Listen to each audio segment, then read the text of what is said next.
Teknologi digital. Perkembangan teknologi digital telah mengubah lanskap pemasaran secara drastis.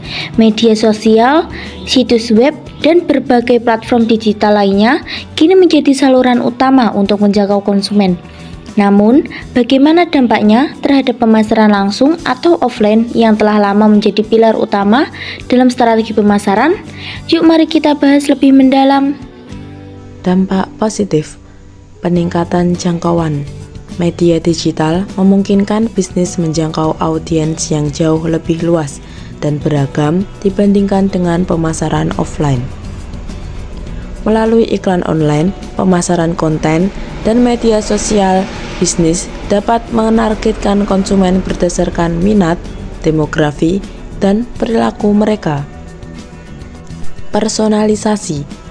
Data yang dikumpulkan melalui platform digital memungkinkan bisnis untuk menciptakan pesan pemasaran yang lebih personal dan relevan bagi setiap individu. Hal ini meningkatkan kemungkinan terjadinya konferensi, interaksi yang lebih baik. Media sosial dan platform digital lainnya memfasilitasi interaksi yang lebih baik antara bisnis dan konsumen. Pelanggan dapat memberikan umpan balik secara langsung, mengajukan pertanyaan, dan berbagai pengalaman mereka. Pengukuran yang lebih akurat. Dengan menggunakan berbagai alat analisis, bisnis dapat mengukur kinerja kampanye pemasaran digital secara lebih akurat. Hal ini memungkinkan mereka untuk mengoptimalkan strategi pemasaran dan mendapatkan ROI yang lebih baik. Dampak negatif, persaingan yang semakin ketat, semakin banyak bisnis yang beralih ke pemasaran digital, sehingga persaingan menjadi semakin ketat. Untuk menonjol bisnis perlu menciptakan konten yang menarik dan unik. Biaya yang tinggi, meskipun ada banyak platform digital yang gratis, namun untuk menjalankan kampanye pemasaran digital yang efektif, bisnis seringkali perlu mengeluarkan biaya yang cukup besar untuk iklan berbayar, pembuatan konten, dan alat analisis. Ketergantungan pada teknologi, bisnis menjadi semakin bergantung pada teknologi. Gangguan pada sistem atau platform digital dapat mengganggu operasional pemasaran. Privasi data, pengumpulan data pengguna secara besar-besaran menimbulkan kekhawatiran tentang privasi.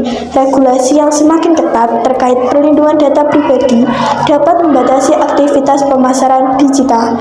Strategi integrasi yang efektif. Untuk memaksimalkan potensi kedua jenis pemasaran ini, bisnis perlu mengintegrasikan strategi pemasaran digital dan offline. Beberapa strategi yang dapat diterapkan antara lain: omnichannel marketing, menyediakan pengalaman pelanggan yang konsisten di seluruh saluran, baik offline maupun online. Content marketing, membuat konten yang menarik dan informatif yang dapat dibagikan di berbagai saluran. Social media marketing, membangun komunitas online yang kuat dan berinteraksi dengan pelanggan secara aktif. Email marketing, membangun daftar email dan mengirimkan newsletter secara teratur. Influencer marketing, bekerja sama dengan influencer untuk mempromosikan produk atau layanan.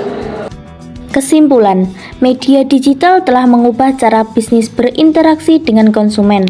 Meskipun pemasaran offline masih memiliki perannya, namun pemasaran digital menawarkan berbagai manfaat yang sulit untuk diabaikan. Untuk mencapai kesuksesan, bisnis perlu mengadopsi pendekatan yang terintegrasi serta menggabungkan kekuatan pemasaran digital dan offline.